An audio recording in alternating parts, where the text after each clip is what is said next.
Welcome out to another episode of It's All Been Told Before. This time, we're back to Deep Space Nine, Sons of Mogh. Sons of Mogh. Deep Space Nine has all been told before. Hey, become a favorite son of, or daughter, or whatever. I don't know why we have to put sons or daughters on it. Become a friend of. Friend of Mogh. Become a friend of ours. You already are, you're listening to us. Become an even closer friend. Become a Patreon member. Patreon.com/IABD, and you get all the bonus stuff. Don't cost much, and you're gonna feel like you know us a little better, especially if you're listening and watching. You get to see our faces, for better or worse. And here we go right now. Sons of Mogh, Deep Space Nine. It's all been tracked before. Welcome out to another episode of It's All Been Tracked Before. Your regular hosts are here. This is Steven. Olivia James, and we are here to talk about Sons of Mogh. First impressions. Well, it won't be surprising that I was not excited about a Klingon episode and more the Sons of Mogh and all that jazz. And not to say that I hated the episode and I thought we got into some good stuff. Definitely not my favorite, but still some good stuff. I thought the B storyline, actually, and I know it all ended up connecting. I enjoyed that actually to a good extent. And maybe this is the strength of DS9 or just my good vibes about it. That even an episode that I went to like, I'm done with the Klingons. And all that said about the Klingons, I still think the ending lands, man, and Worf, and I have that got me, and obviously sets up stuff going forward. And actually, kind of for me, it actually kind of is like, all right, all the stuff all the honor you dealt with and dishonor that I dealt with as a viewer with him kind of finally pays off, where he's finally like, all right, I'm good. I shouldn't say good. I'm good. He's just like, I don't have a family. And they've been telling him that for so long, and they get into it here. So, Except he does have a family. He has a son, yes, Alexander. That's a good one. Alexander never seems to count. He will show up on Deep Space Nine, too, but he never seems to remember that he has a son. That's a good point. And neither As did soon as I. he said, I don't have a family, I'm like, dude, I wish they would have then panned over and had a photograph of Alexander right there. Yeah, all that said, yeah. So I still, despite the inaccuracy of his statement, I get what he's saying, but yeah, definitely not my favorite DS9 episode. It had to overcome a lot for me, and it kind of it was fine. I guess that's my first impression. It was fine. So, but there's plenty to talk about. I do get excited for Deep Space Nine Klingon episodes. I think the ones we've had so far have been pretty good with the old Klingons and the adventures. That's true. And I know we have some great and The Way of the Warrior was excellent. And I know we have some great Klingon stuff coming up. Yeah. Yeah. And Todd's Tony Todd's always great. Sword of Kallus wasn't that great, but the original one with the 3 old guys was great. Blood Oath Tony Todd and Klingons have been a lot better in DS9. This season. And that's great praise than TNG. Yeah. Yeah, because we started with The Way of the Warrior and followed up with Tony Todd as the visitor. Or in the visitor. Yeah. I will say they will not follow up on this Kern plot. It's done. I figured. The Tony Todd will not return as Kern. Because he appeared in Next Gen first. I do feel like that's a missed opportunity. Because it's Tony Todd, my alternate episode was I would have liked if he stayed on the station. Or at least if we followed up on the plot, like, as things with the Klingons heat up, because we're going to get a lot with Klingon stuff and reoccurring Klingons in the series. Okay. For that to come back around, some mention, I mean, Worf's going to fight to try to get his honor back at some point. Some mention of Kern then. And if Worf succeeds, shouldn't he be like, well, then we can wake Kern up? But they do say, I did think, and this is like one of my last notes, but after Bashir wipes his memory, he says that it would be almost impossible to restore his memory. And I'm like, that just left the door open that you're expecting at some point them to do the almost impossible. Yeah. And they don't. I can't remember if they mention it, but we never see him again. They did it for Uhura, and that was 100 years ago. I'd also like Alexander to show up and be like, hey, have you heard from Uncle Kern? And Worf's like, who? Right? Uncle Kern. You don't have an uncle. What? No, I have an uncle. I just talked to him a few months ago. What's going on with him? Did you guys have another falling out? You have no uncle. So no, that'll be one of my favorite episodes, the gaslighting. Yeah. Right. I think that. Well, and it's weird. And, for those of you who were with us last week, it's weird that 2 straight weeks we had somebody being like, well, go ahead and kill me. I mean, Kern is Very just like different situations, but yes. Yes, Kern's like, you have to kill me, and our guy Shooter last week was like, go ahead. But also, we had the euthanasia 2 weeks in a row. All right, I lost the other one. I'll come back to that. But Okay. we definitely had that 2 weeks in a row, which was kind of crazy. Yeah. So we start in the holodeck with Worf and Dax fighting, and they have an argument over the batleth, and also over overconfidence, because they both think the other one's overconfident in certain ways. Yeah. Dax, of course, wore the outfit maybe to distract Worf. But that was some heavy flirting. What did you think about the Worf-Dax flirtation? Yeah. So first of all, should the music be that dramatic? Because we all know they're not actually fighting. Sure. We know it's either an exercise or a holodeck or both. Films are dramatic, so I think the music was fine. Good point. So I can't remember, but I feel like, and maybe they just do it to all the female characters on the show. They really like. I think it's Dax though. They always like getting her sweaty. It might be Kira that it happened in other episodes, but I feel like that's happened before. And then when they got really close, I was like, oh, is this gonna? And I don't, and I do love, and we've talked about this before, that Dax likes leaning into like, oh yeah, I know I'm attractive and I'm bothering you, but also like, how dare you, and playing with that. And I think that's a fun thing. I enjoyed it. I mean, it was fun. I couldn't tell what Worf's reaction was, but perfect timing. Like, hey, come to the or whatever. Come, your brother's here. Well, there's a Klingon. There's a Klingon that's being belligerent. But yeah, so I enjoyed that all very much. A sweaty Terry Farrell, her Dax being flirty, and I think so. They go make a point of using her in the Klingon episodes, even before Worf showed up. But now that Worf's there, they're not going to just take her out of the Klingon episodes, so it makes sense. Yeah. But I can't say I saw this coming my first watch through. Like, are they gonna like? I didn't see any type of like thing between them, but all of a sudden this is there, and it kind of makes sense. Yeah, it does, and I can see Dax just being like, I just want to hit this. Yeah, I'm not necessarily in love with him, but I'm down for hitting it. Which I'm sure by the 24th century they're even.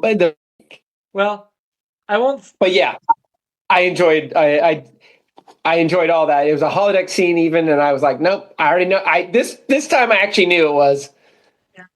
I won't spoil anything other than to say this is not a one scene and drop. And it didn't feel like it was a one scene and drop. They're definitely going to follow up on this. So I do like the idea, and I didn't think about it until we started talking about it. It's like, oh, Dax might have a type, but I don't know that I don't know that Dax does have a type. Dax has a type like I do, everybody. Yeah, I don't know that she has a type either, but also her connections to Klingon culture makes this one feel natural in a way that's other things might not. Yeah, so. That makes so much sense. Yeah, so anyway, love that we're starting this plot up. So then we have the drunk Kern threatening Odo and security. We've seen plenty of drunk Klingons before. That's just part of the course. But that's when he tells Worf that he wants him to die. And we find out that they haven't spoken in 4 months. Mm-hmm. They had the big falling out because of the Way of the Warrior. And there's a debate over the honor and everything about like Worf. They said Worf cost their family the honor because of his decisions he made in Way of the Warrior to go against Gowron and everything. But I also feel like what should be part of that is Worf going, yeah, but look, we had no honor until I restored our honor. Like, it was my honor that I restored, so if I want to trash it or whatever, or you know what I mean? Like, because when we met Worf, he had no honor in Klingon society because they believed his father had betrayed the Klingon Empire, and Worf made sure to reverse that and earn his place back. So that's what made the thing with Gowron where he throws away his honor is such a bigger deal. And I also get why Worf may not bring all that up and throw it in Kern's face. But in my mind, I'm like, somebody needs to tell Kern, like, you only have this honor in this position because of Worf. Right. Yeah. So while we're here, and this is a surprise to nobody who is a listener to our podcast often, modern episode is a Klingon episode with no mention of honor or dishonor. Oh, good luck getting one of those. I don't think one exists. I think one. That's like having a Vulcan episode and never mentioning logic and repressing emotions. It's not going to happen. That's why the original series is better. They never talked about Klingon honor. Well, because Klingons in the original series didn't have honor. I know. I see. I think Worf has honor. Gowron has the honor of being awesome, or entertaining at least. But yeah, he's an awful person. Oh, he's a politician through and through, in the worst of ways. He does have no honor. Yeah. So great end of the opening. Yes, brother, I want you to kill me. I was like, do what now? I do have a question, and we can do this another week too. But at the beginning, the opening sequence, which I always watch all the opening sequences, is it a runabout at the very end that goes away from the station, or is it the Defiant now? I think it's the Defiant now, but we definitely still have a runabout in the song. The opening credits, which don't change, are so much busier than they were in the first 3 seasons. Yeah. They had computer images and they didn't have to just use the models anymore. And I do like it, but I also it's weird because the Defiant goes out and then the wormhole opens, but I feel like if the wormhole opens, it should go into the wormhole, but it doesn't. And I get it from a logical watching the show thing. It's like, oh, that makes sense that maybe it wouldn't want to go into the wormhole, but. They're just teasing the prophets, like, oh, we're going to come in. Oh, no, really? Not really. That's the first time I really paid closer attention, I should say, to it. You know, I did not pay attention to that. So next week I'll look closer, or 2 weeks from now, our next DS9 episode. Yeah. So then we get the runabout scene with O'Brien and Kira, which felt a little bit jarring and different because we spent the first, both before and after the credits, dealing with the Worf thing. And so to me, I was like, whoa, wait, what are we doing now? We're adding another plot in. But Kira is like asleep, stretched out with her feet on the console. Could you be any more relaxed and sprawled out? And I did God, yeah. She's like, oh yeah, I slept 7 hours. Or O'Brien's like, you slept 7 hours. She's like, I don't even do that on the station. That's crazy. Relatable. And also, because the way they framed it was just perfect, that like she's kind of in the background, but it's clear that like everyone is going to be looking at her like, is she dead? What's going on over there? I'm sure we've had some Kira O'Brien banter in other episodes, but I definitely enjoyed their chemistry in this episode. And I don't mean that in a sexual way, just I enjoyed them talking to each other. I thought it was fun because I feel like they're kind of similar. Let's get this done. Let's get stuff done. Kira obviously is more of a Bajoran fighter and for the cause or whatever, but they both get stuff done. So yeah, absolutely. So they come across some Klingons, military exercises, apparently is what they're told. Back to Deep Space Nine, our girl Dax is becoming quite the detective. That she interviews Quark, she interviews Odo, and she puts the pieces together and figures it out just in time to run to Worf's quarters and be too late because Worf's already stabbed Kern. Were you expecting her to burst in time to stop it? I did. I sure was. And I thought it was crazy. Like most Klingon things, and including Klingon incense, which should they have come up with a name for Klingon incense and then said, oh, Klingon incense? Because I know, like, we call everything like space whatever. It's almost like they're doing the same thing. Like, I don't know, and maybe that would overcomplicate things, but I don't know. Anyway, you should ask the writer of this episode, Ron D. Moore. I'd love to talk to him. Is this Klingon euthanasia? Because and it's interesting that this is the second Klingon euthanasia episode we've kind of had. Although this is more ritualistic. There's the one where Worf hurts his back, I'll say, is paralyzed and is like, kill me or let me die or whatever.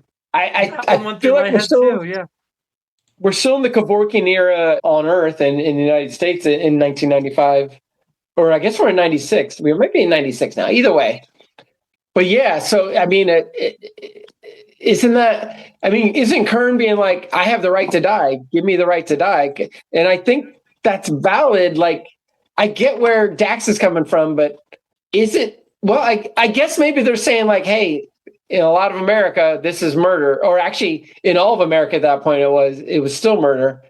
Because this was, I think I might have mentioned this a couple of weeks ago. This was around the time, this is when I was in law school.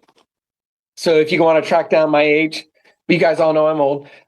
This is around the time I asked the question in class of, there was a big Supreme Court case about the attempted suicide law in Missouri.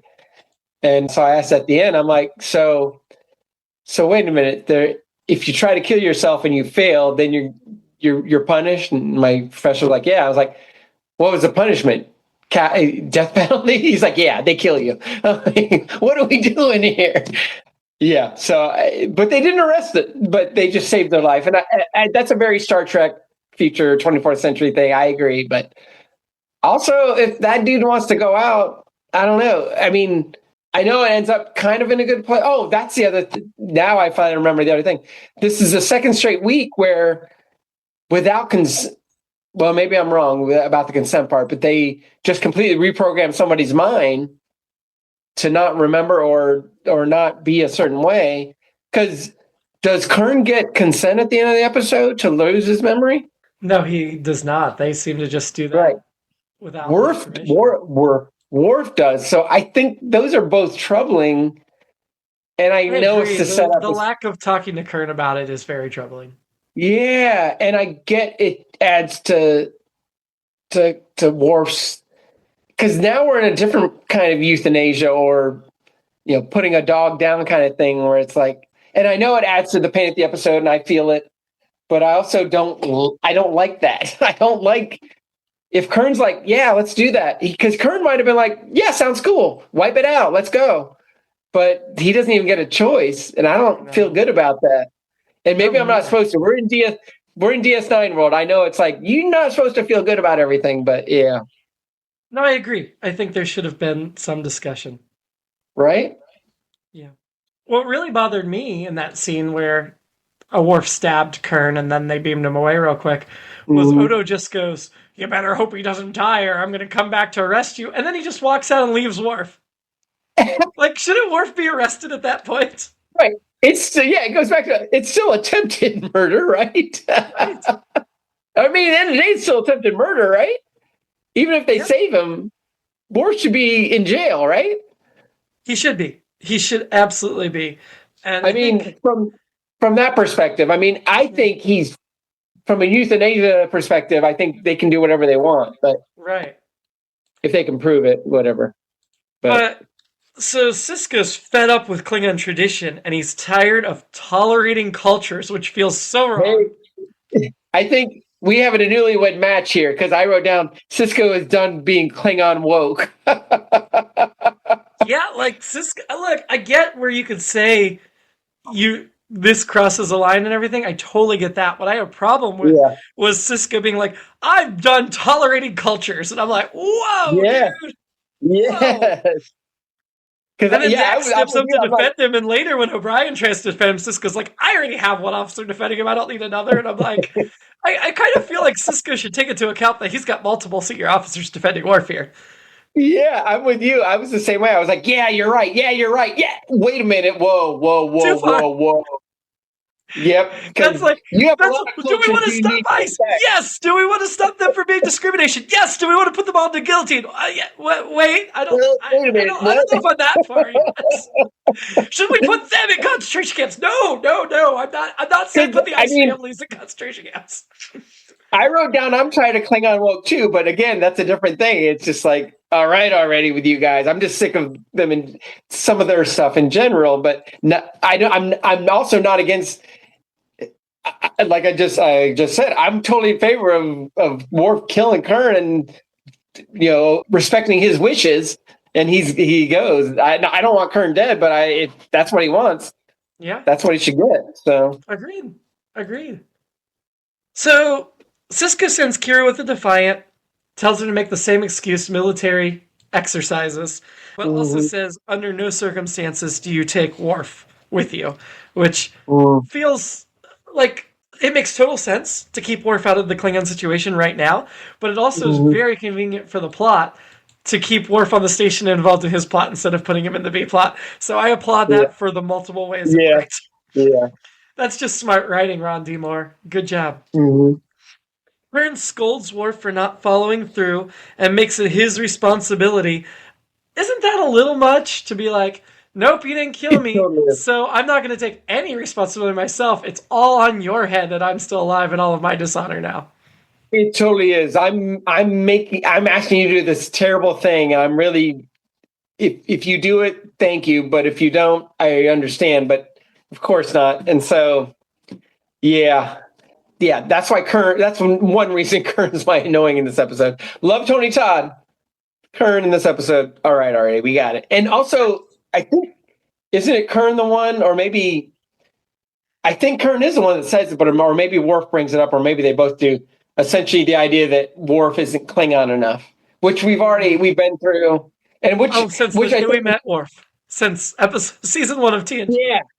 Yeah, which I think helps lead to why I think when he says I have no family, regardless of what we think about Alexander, I think that part hits home of like, I mean, maybe if he said I have no planet or whatever, or I have no whatever home planet or whatever, just because, they've all pretty much been like, no, you have to do exactly this, otherwise you're not a Klingon, which is jive. It's just not cool. Well, I think what Worf has discovered is that his idea of honor is so much more true and pure than the average Klingon's idea of honor. He's more Klingon than the Klingons. But I also think... I wanted to get there, and you got there. I appreciate that. I also think it's very, very interesting that as much as Worf has always tried to be a Klingon, and we've spent all these seasons of Next Gen and getting him to like be a Klingon, this first season of Deep Space Nine takes him further away from being accepted by the Klingon people than he's ever been in the series thus far. Like at this point, Worf is completely and seemingly permanently estranged from Klingon culture and society. And that's got to feel lonely for him. And I know we don't spend a ton of time delving, but I think that's part of the I have no family, even though like, dude, son, but part of it is like, he feels so estranged from his people at this point. More so than he did as a child. Because as a child he didn't know much better, right? Because he was raised apart from them. But now he got the Klingon acceptance and it's been ripped away. It's worse that he had it, I think. That's a good point. Yeah. So and that when plot you think is about also our people, not finished with. So, yes. Yeah. Well, right. And I think when you think about our other people on the space station, like Kira's surrounded by Bajorans, if you will. Yeah, everyone else kind of surrounded by changelings that we can't see because they're masquerading as other people. No, I'm kidding. Or plants or water coolers. Yeah. Or Quark's new vest. Maybe Odo's in a similar spot, but but even No, the other is not in a similar spot. I think you can tell by this point, even with that two-part Deep Space Nine episode where we found out there was a total of 4 changelings on Earth. I think the changelings whole thing is making you think there's way more of them than there are. Yeah, that's a good. I'm not saying they haven't infiltrated and aren't in sensitive spots, but they're not nearly as prevalent as they have everybody paranoid into thinking they are. Yeah. So very, very true. Dax apologizes, which feels really big of her because she has nothing to apologize for. She was completely in the right. But also, I think it's a sign of Dax's extreme maturity, being 800 years old or whatever, and understanding that you don't necessarily have to be wrong to apologize. And I mean, I think she did the right thing, even though I think, like I said, I think Worf should be allowed, if he wants to go out, he should be allowed to go out. But okay, then maybe now they can do that. But yeah, I appreciate her apologizing too. Like, I shouldn't have stepped in, but also I thought I should save a life. It's your brother. Well, yes, but I give major credit to Dax for doing the exact right mature thing in that scene. I also give major credit to Worf because he doesn't like say, yeah, you shouldn't have, or yeah, you're wrong. What he says instead Right. is like he completely lets her off the hook immediately, and he Yeah. then asks her for advice. Like, no, I don't see another way. If you've got a suggestion, I'll take it. And so I think both of them, and this is an extension of that earlier scene. The earlier scene was flirtation. This shows the makings for something deeper because you can actually That's a good point. see them like both be where they should be and give each other grace and understanding in a difficult In moment. fact, he gives her the ultimate Klingon compliment. He says that you were following your conscience. That is an honorable motive. And in fact, the Chakotay.net folks, the transcript, they spell honorable the English way, HONOURABLE. So Well, you know, that's you even more, haven't enjoyed Shakespeare till you've read it in the original Klingon. So that's even more honorable, exactly.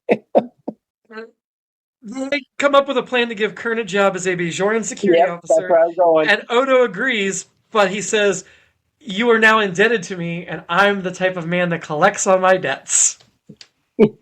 Did you think there was any way that Kern was not going to blow it? I mean, that my alternate episode was to follow up with him on that role, because I mean, even Yeah. Odo begrudgingly says like he's He's like, yeah, he's surprisingly really good. good. Right? Yeah. I don't think Kern actually blew it. I think he was really good. Where he quote unquote blew it is just he's got that death wish. He's not. Other than that, like he can do the job effectively. He just I do agree with doesn't. Odo, though, that at some point that would might endanger other people. Right. But yeah, I'm also not But sure yeah, I that was was a like, reason to can him immediately.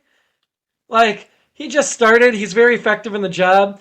Yes, he's endangering other people, so you got to be careful what you have him do, and you have to work with him and get him some counseling and make sure that he's not going to endanger other people. But I don't know that that's a point where you say, "Yep, you're permanently fired." Like, I feel like that might have gone too far. Am I wrong there?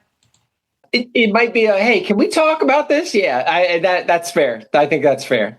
Hey, is this going to keep happening? Yeah. If you want to get accidentally killed, I can make that happen. Also, you know what? Just walk up and walk out an airlock. Oh no, a Klingon has to be killed. That's right. They gotta Right. be He killed. can't kill himself. That's all It dishonorable. is, so I guess obviously they're not atheists because they're like, well, I No, they was go to really Stove looking Core. forward. Yeah, I was So really they looking killed their forward to god. it. They believed in gods, but they believed the Klingons rose up and killed their gods.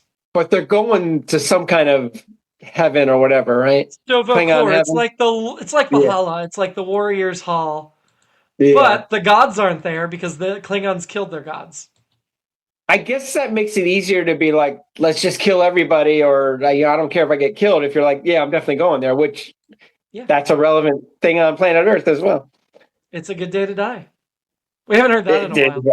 We will hear it again. Yeah, I think I already said this, but I like the B story. It was and this will not surprise anyone, and I haven't mentioned it in at least 2 weeks. Very balanced of terror. I like the way the resolution. I like the banter between Kira and O'Brien and the way they figured it out. I thought it was very, because I didn't figure it out and they did, and so I really like the B story, maybe more than the A story, but I did enjoy the B story. The B story was fun. I liked the A story better personally, but yeah, I liked the B story too. So Odo jokes with Worf, like Kern's only killed 4 of these aliens today, which I like that Odo's loosening up and getting more comfortable, but also it's like, whoa, Odo, that's pretty dark. Like that's not necessarily the jokey material we're looking for from you. You know? But, you know, it is what it is. Kern almost seems to have lost his bite when he's like talking to Worf and stuff. He seems too nice, too deferential. So Kira captaining the fight, and I love that Sisko's like, dude, I got other crap to do. Kira, you got this, and just trusts her. Like, I love that delegation. I know Picard delegates to Riker sometimes, but I don't see him, like, when something's this important with the Klingons being like, yep, I'm going to stay here, Riker, you go handle it. But Sisko really trusts Kira at this point, which is awesome. So the Klingons get damaged, and they let Kira tow them back to Deep Space Nine, which is pretty cool. Yeah, that surprised me, and well, like I said, I like been at peace for 70 years, so even though they're at war with the Federation, they still kind of trust them. Yeah. And like I said, I like the B storyline, and I like the balance of terror aspect, and I like that again, there was a mystery of like, well, why is this happening? And they figured it out. It's like, oh, these mines. And then if we do this and this, and they figured out a maneuver to do it, which is, it's only similar in that they were mines. It's similar to the Resolution in Galaxy Quest, which we will one day do a special episode of. We're almost there. They're 98. Or yeah, I think 99, somewhere in there. Yeah, we're very close. Mm-hmm. We're getting close. So, yeah. Yeah, we're going to do it in the appropriate time period order because it's so close to Star Trek. Yeah.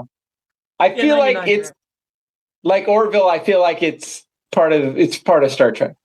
Yeah. Didn't they try to sell that as a Trek movie first? Similar that Orville was trying to be sold as a Trek series? Yeah. Yeah. Yep. So, absolutely. So they find that there are cloaked mines. Won't be the last time we have cloaked mines in the series, let me tell you. There's going to be plenty of cloaked mines still to come. But I mean, it makes sense. I just saw Palestine 36 and buried mines played it. I mean, IEDs play a big part in our world today, in the Middle East and everywhere. And so it's like, that's essentially what these are. They're IEDs. They're So that's, I good job on getting that, Star Trek. Well, then Kurn and Worf argue about honor, and Worf asks Kurn to do what he thinks is a dishonorable thing to save their people. And I do think that whole exchange, and Kurn agreeing to do it, one is partially because Kurn really seems to look up to Worf, but I think part of it is that like Kurn understands Worf a bit better in that moment. Like he may not agree with Worf's thinking, but I think that helps the brothers connect a little bit. Well, and I think that's where, Kurn talks about Federation being soft, and I as much as I am done with the honor, dishonor, is Worf Klingon enough, I think there's something to, and this isn't the right wording because it's very bro-ish, the Worf got a little soft, maybe. I mean, I don't think that's accurate necessarily or anything, because I don't think he did, and I think he's a tough guy and all the things he puts up with, but just that, and maybe it's a thing of like, oh, well, the Federation made you soft, and it's like, no, it just made him a better person. Might be a better way to say it, I think. But it did, but Worf then almost lets that Klingon get the drop on him, and Kurn has to save him. Yeah. So that's yeah. And I think that was interesting. Like it was very like, I think it's Rocky 3, where I think Apollo Creed. No, it might be Rocky 2, where Mickey. I think it might be Mickey smacks Rocky. He's like, "Could I have done that a couple of years ago? You're washed up, kid." I think it's a very similar thing. It's like, could I have done this? Oh, or actually, it's Godfather too.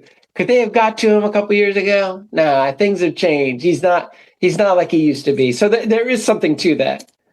But obviously, Worf's goals are different now than they were, before. Yeah. But so we talked about Worf giving up hope of ever going back to the Empire, and Dax asks him like, "Is what you have enough?" And Worf says, it'll have to be. But Kurn doesn't even have that. And I think Worf understands Kurn a little bit better, too. Yeah. And I just loved that whole thing of the brothers coming together. Even if it's not directly, even if it's not complete. Just, it was well done. There's definitely something almost sweet about what Worf does to his brother at the end, even without his consent. Yeah. I agree.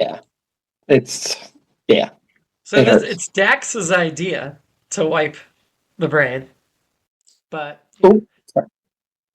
back to the other plot, Kira and O'Brien flush the Klingons like they're flushing quail, which is a fun sequence.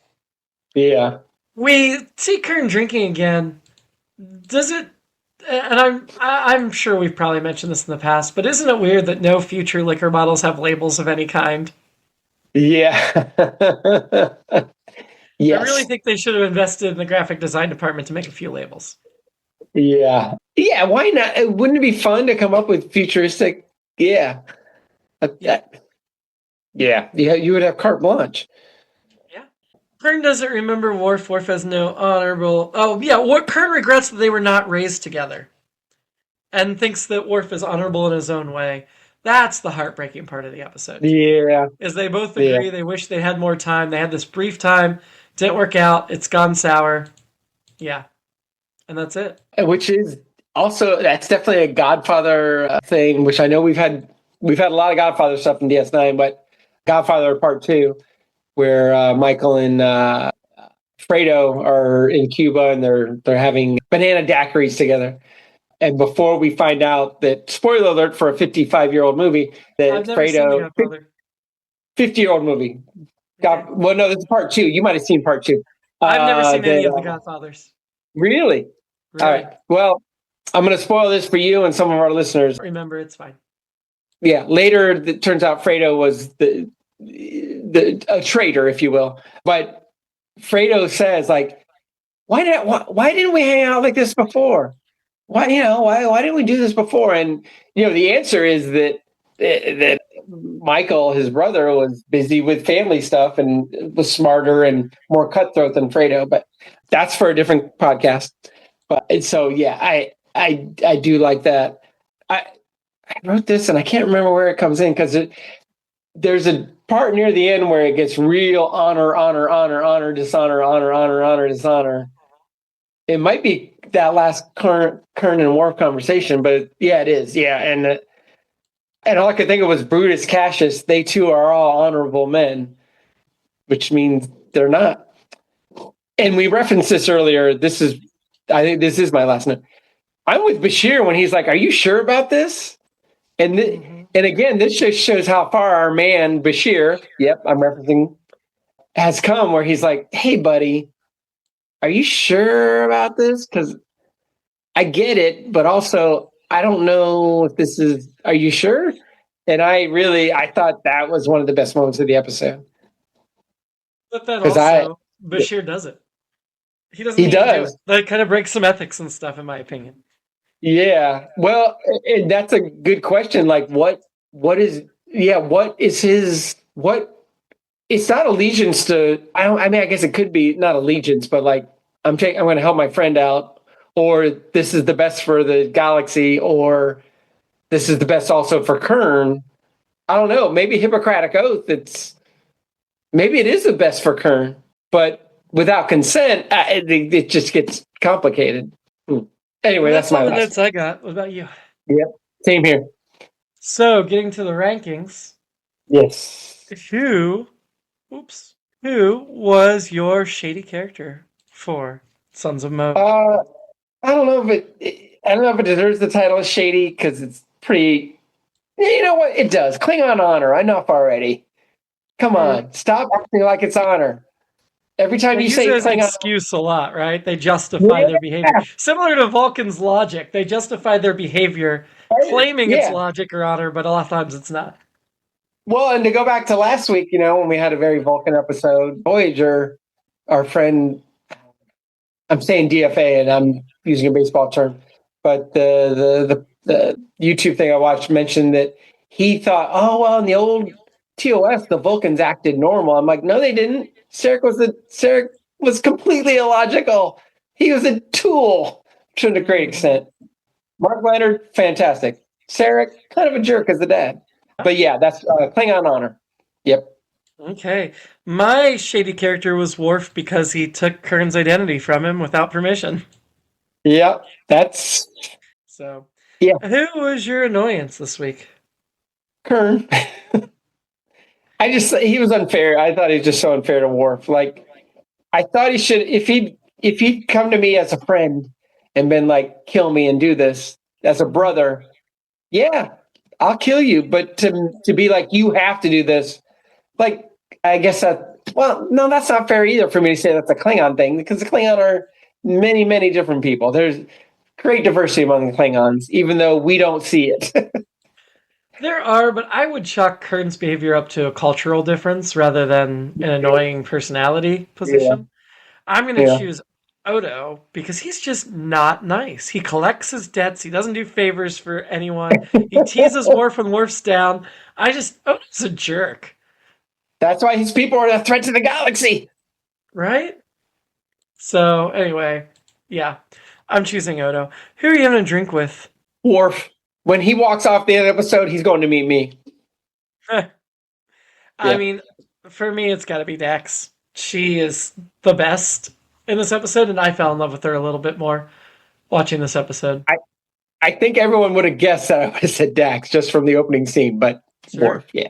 Sure. But yeah. Yeah, I mean, I've talked about Dax enough that you might guess me for Dax as well, but I think it's super justified in this position, in this episode. Yeah, and I think it's interesting that like Cisco, he's got more than a cameo. He's Cisco, he's the commander, but yeah, and we've talked about this before. It's like you can get away with some episodes where it's like, oh, we don't even see some of the people very much, whether the actors like that or not. But yeah, so good. Yeah. So ranking the episode, I really liked this episode, but in such a strong season, I think it's going to go lower. Let's start with the previous episode, Deep Space Nine, Return to Grace. Yeah. We liked that episode, but we were disappointed, I think, because it was such a redo, like a rerun almost of an earlier episode this season, Indiscretion. Yeah, my initial reaction is like, oh, I think we got to go below. But I, when you made that point, I think that made sense in that episode. That's why I would go above, because I liked that episode, but it's just because it was a rerun from the same season. Even it felt Yeah, and they both. Well, I probably did bring up Balance of Terror 2 weeks ago, so it makes sense. This one was comparable, so I'm okay with that. Yeah, let's go above. Okay, well, above Return to Grace, we have our tie we need settled, which is Little Green Men and Army of Bashir. I would go below that. I will. You know, those are definitely more fun. I think this one spoke to me a little more strongly than those. But those are so much fun that I'm not going to argue with you and let you go below. Above the two of them is Indiscretion, and I would definitely go below Indiscretion, which was the original Kira Dukat episode. Okay, all right. So, we thought this has been a good season. So right now we're putting Sons of Mogh at number 9 of 13. Okay, yeah. Yeah. It's been a good year. It's been so good. I mean, the bottom is still Hippocratic Oath, which was a good episode. So, yeah. Yeah. Anyway, next week on Voyager, we've got Dreadnought. B'Elanna confronts her Maquis past when Voyager discovers a Cardassian superweapon in the Delta Quadrant with artificial intelligence that B'Elanna once modified. But if you are just joining us for Deep Space Nine, come back in 2 weeks, and we'll be covering Bar Association live and in person. And the plot for Bar Association is unfair working conditions and pay cuts cause Rom to organize a union of the employees of Quark's Bar. Meanwhile, Worf finds it hard to settle in the station.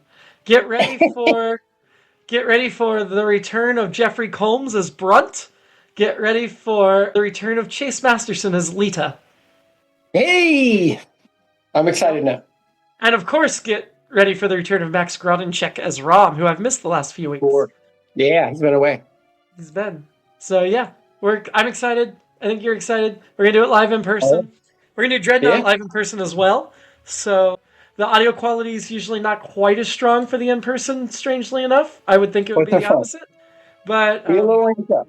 We get a little amped up for those in-person. But I'd say the chemistry and the dynamic is even better for those in-person. Yes. So it's fun.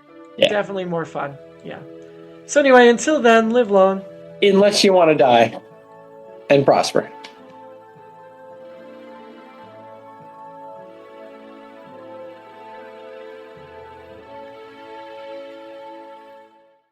It's All Been Done presents Who's Got the Time?